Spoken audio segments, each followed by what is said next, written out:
मैं हूं आबिद हुसैन शेख, आपका खैर मकदम है कर्नाटक एक्सप्रेस में। सबसे पहले नजर आज की हेडलाइंस।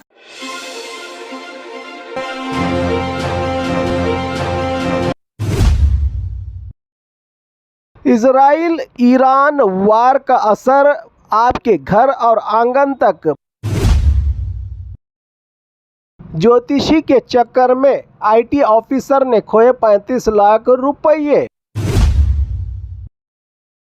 कर्नाटक में होटल्स बंद होने का खतरा। कल से सरकारी डॉक्टर्स का स्ट्राइक, ओपीडी बंद होने का ऐलान। महंगाई के खिलाफ शिमोगा में यूथ कांग्रेस का अनोखा प्रोटेस्ट। 62 साल के चोर का कमाल, बाइक चोरी के दौरान गिरफ्तार। सरकारी डॉक्टर रंगे हाथों रिश्वत लेते हुए पकड़ी गई। हुब्बಳ್ಳಿ के गोल्फ ग्राउंड में मंदिर तोड़ने पर गुस्सा, बन्नी महाकाली मंदिर और विवेकानंद मूर्ति हटाने पर लोकल लोगों का प्रोटेस्ट। अब खबरें विस्तार से। इजराइल ईरान वार का असर आपके घर और आंगन तक। भारत में पेट्रोल डीजल 20 से 24 रुपये तक महंगा होने का अंदेशा। अभी से एलपीजी गैस की हो रही है शॉर्टेज। मिडल ईस्ट में चल रहे इजराइल ईरान तनाव का सीधा असर भारत पर पड़ने का खतरा बढ़ गया है। खबरों के मुताबिक पेट्रोल और डीजल के दाम में 20 से 24 रुपये तक बढ़ोतरी हो सकती है। बताया जा रहा है कि इंडियन ऑयल कॉरपोरेशन आईओसी ने डिस्ट्रीब्यूटर्स को लेटर भेजकर इस बात की जानकारी दी है कि कभी भी प्राइस हैक हो सकता है। युद्ध के असर से क्रूड ऑयल यानी कच्चे तेल की कीमत लगभग 60% तक बढ़ चुकी है, जिसके चलते फ्यूल महंगा होने की संभावना बढ़ गई है। पेट्रोल और डीजल के दाम 125 और 115 रुपये तक प्रति लीटर पहुंच सकते हैं। फिलहाल पेट्रोल करीब 102 और 103 रुपये और डीजल 91 से 92 रुपये के आसपास चल रहा है।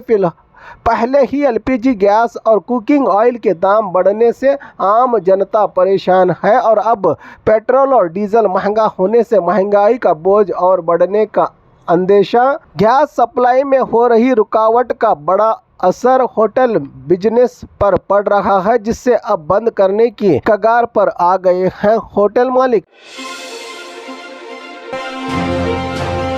ज्योतिषी के चक्कर में आईटी ऑफिसर ने खोए 35 लाख रुपये। ट्रांसफर के चक्कर में आईटी ऑफिसर से 35 लाख का धोखा। गिली शास्त्र यानी तोते से भविष्य बताने वाला 194 ग्राम सोना लेकर फरार। बेंगलुरु में इनकम टैक्स आईटी ऑफिसर को ट्रांसफर के चक्कर में बड़ा धोखा हो गया है। भारती नगर के श्री सर्कल के पास सड़क किनारे तोता लेकर ज्योतिष बताने वाले एक व्यक्ति ने ऑफिसर को 35 लाख रुपये के 194 ग्राम सोना और 1.3 किलो चांदी से ठग लिया गया है। बताया जा रहा है कि ऑफिसर की मुलाकात दिसंबर के महीने में शेखर नाम के आदमी से हुई थी। सड़क पर गिली शास्त्र बताकर लोगों का भविष्य बताता था। तोते से उसने ऑफिसर को यकीन दिलाया कि बड़ी पूजा करने से ट्रांसफर जल्दी हो जाएगा। इसी बात पर भरोसा करते हुए ऑफिसर ने घर के सोने और चांदी के जेवर पूजा के नाम पर दे दिए। आरोपी ने कहा था कि पूजा के बाद 1 दिन में वापस कर देगा, लेकिन 1 हफ्ता तक बहाने बनाने के बाद 194 ग्राम सोना लेकर फरार हो गया। ज्योतिषी जब ऑफिसर वापस श्री सर्कल पहुंचे तो ना तोता था और ना ही शेखर। तब उन्हें धोखे का एहसास हुआ और भारती नगर पुलिस स्टेशन में कंप्लेंट दर्ज करवाई है। फिलहाल आरोपी शेखर की तलाश में पुलिस जुटी है। कर्नाटक में होटल्स बंद होने का खतरा। मिडल ईस्ट में चल रहे तनाव और जंग के असर अब भारत में भी दिखने लगे हैं। एलपीजी गैस सप्लाई में कमी के चलते कर्नाटका के कई शहरों में होटल और फूड बिजनेस पर संकट खड़ा हो गया है। होटल मालिक बताते हैं कि कमर्शियल गैस सिलेंडर की सप्लाई कल से लगभग रुक सी गई है, जिसकी वजह से कई होटल्स को बंद करने की नौबत आ सकती है। रोजाना होटल्स को 10 से 20 सिलेंडर्स तक गैस की की ज़रूरत पड़ती है, लेकिन सप्लाई न होने से किचन में चूल्हा जलाना मुश्किल हो गया है। बेंगलुरु होटल ओनर्स एसोसिएशन के प्रेसिडेंट पीसी राव ने कहा है कि अगर जल्द ही सप्लाई शुरू नहीं हुई तो hotel, bakery, food stalls, PGs और हॉस्पिटल्स, कैंटीन सब पर बुरा असर पड़ेगा। इससे आम लोग, आम जनता, स्टूडेंट्स और बैचलर्स को भी खाने की बड़ी परेशानी हो सकती है। उधर मिनिस्टर एमसी सुधाकर ने भी कहा है कि लगातार बढ़ती महंगाई और सप्लाई में हो रही रुकावट एक बड़ी चिंता की हालात बन रही है। हमारे राज्य और देश में होटल मालिक और व्यापारियों ने सेंट्रल गवर्नमेंट से तुरंत इसमें दखल देने और एलपीजी गैस सप्लाई नॉर्मल करने की मांग की है, वरना कर्नाटका के कई इलाकों में खाने पीने की सेवाएं प्रभावित हो सकती हैं। कल से सरकारी डॉक्टर्स का स्ट्राइक, ओपीडी बंद होने का ऐलान। कर्नाटका में हेल्थ इमरजेंसी जैसे हालात पैदा होने का खतरा दिख रहा है। कल से सरकारी हॉस्पिटल के डॉक्टर्स स्ट्राइक पर जाने का ऐलान कर चुके हैं, जिसकी वजह से ओपीडी सर्विस बंद होने की संभावना। डॉक्टर्स अपनी कई मांगों को लेकर राज्य सरकार के खिलाफ 2 चरणों में स्ट्राइक करने वाले हैं। पहले फेस में कल से 15 मार्च तक चलेगा स्ट्राइक, जिसमें डॉक्टर्स ओपीडी बंद करके प्रोटेस्ट करेंगे। इमरजेंसी सेवा ही उतनी चालू रहेगी। अगर इसी दौरान सरकार ने उनकी डिमांड्स पूरी नहीं की तो 16 मार्च से डॉक्टर्स गैर मुद्दत हड़ताल पर चले जाएंगे। इस वजह से गरीब और मजदूर लोग जो सरकारी हॉस्पिटल पर डिपेंड होते हैं, उन्हें काफ़ी मुश्किलों का सामना करना पड़ सकता है। हेल्थ मिनिस्टर दिनेश गुंडू राव ने कहा है कि डॉक्टर्स की डिमांड को सीएम के सामने रखकर स्ट्राइक रोकने की कोशिश की जा रही है। फिलहाल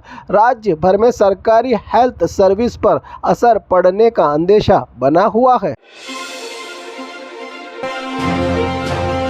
महंगाई के खिलाफ शिवमोगा में यूथ कांग्रेस का अनोखा प्रोटेस्ट। सिलेंडर पर मोदी की तस्वीर, सड़क पर चूल्हा जलाकर किया गया विरोध। मिडल ईस्ट में चल रहे ईरान इजराइल जंग के असर से एलपीजी गैस की कीमत और कमी को लेकर कर्नाटका के शिवमोगा में यूथ कांग्रेस ने जोरदार प्रोटेस्ट किया केंद्र सरकार के खिलाफ। शिवमोगा के गोपी सर्कल पर कांग्रेसी कार्यकर्ताओं ने सड़क पर लकड़ी का चूल्हा जलाकर और खाली सिलेंडर रखकर महंगाई के खिलाफ विरोध जताया। प्रोटेस्ट के दौरान गैस सिलेंडर पर पीएम मोदी की तस्वीर लगाकर और मोदी का मास्क पहनकर भी प्रदर्शन किया गया। यूथ कांग्रेस का आरोप है कि घरेलू डोमेस्टिक गैस सिलेंडर की कीमत लगभग 60 रुपये और कमर्शियल सिलेंडर की कीमत 115 रुपये तक बढ़ गई है, जिससे गरीब और आम लोगों पर बड़ा बोझ पड़ रहा है। महंगाई का कार्यकर्ताओं ने कहा कि एलपीजी की बढ़ती कीमत और सप्लाई की कमी से लोग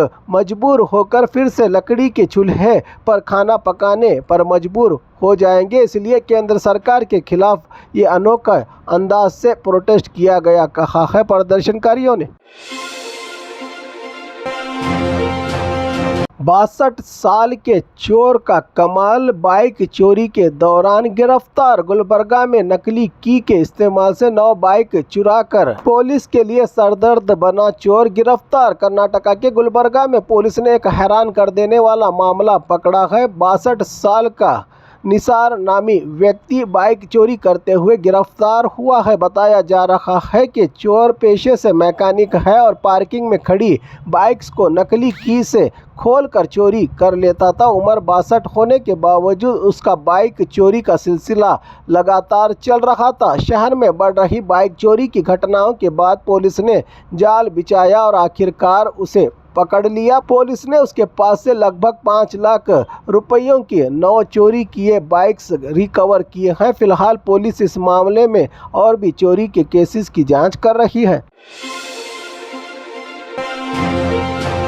सरकारी डॉक्टर रंगे हाथों रिश्वत लेते हुए पकड़ी गई। तुमकुरू सरकारी हॉस्पिटल में रिश्वत का खेल, आंखों की प्रसिद्ध डॉक्टर सविता 6000 रुपये लेते हुए लोकायुक्त के हाथ रेड हैंड पकड़ी गई। तुमकुरू सरकारी हॉस्पिटल से एक हैरान करने वाला मामला सामने आया है। यहाँ की आई स्पेशलिस्ट डॉक्टर सविता को गरीब मरीज से 6000 रुपये रिश्वत मांगने और लेने के आरोप में लोकायुक्त पुलिस ने रंगे हाथों पकड़ लिया है। जानकारी के के मुताबिक उप्पारಳ್ಳಿ के रहने वाले अविनाश अपनी मां की आंख में लेंस ऑपरेशन के लिए डॉक्टर के पास गए थे। आरोप है कि डॉक्टर ने ट्रीटमेंट करने के लिए 6,000 रुपये देने की डिमांड की थी।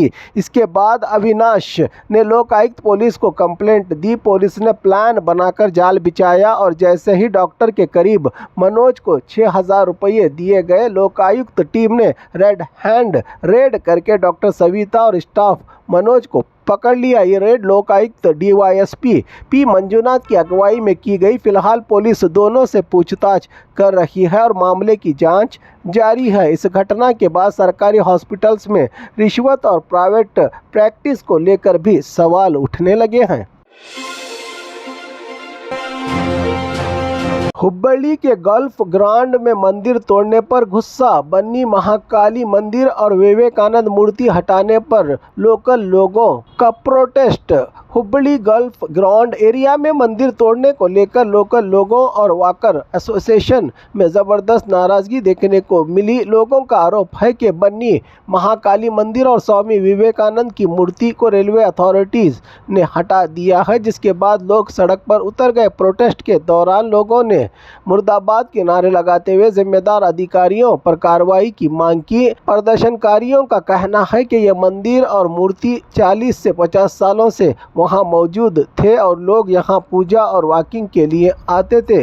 एसोसिएशन के जिम्मेदारों में वेंकटेश बसवराज और शिरकोल ने कहा कि रेलवे डिपार्टमेंट ने बिना जानकारी दिए रातों रात जगह को तोड़ दिया, जिससे लोगों की भावनाओं को ठेस पहुंचा है। आंदोलनकारियों ने मांग की कि जहां मंदिर पहले था वहीं दोबारा मंदिर बनाया जाए और जिम्मेदार अधिकारियों को सस्पेंड किया जाए। अगर मांग पूरी नहीं हुई तो शनिवार को बड़ा आंदोलन करने की चेतावनी भी दी है इन प्रदर्शनकारियों ने।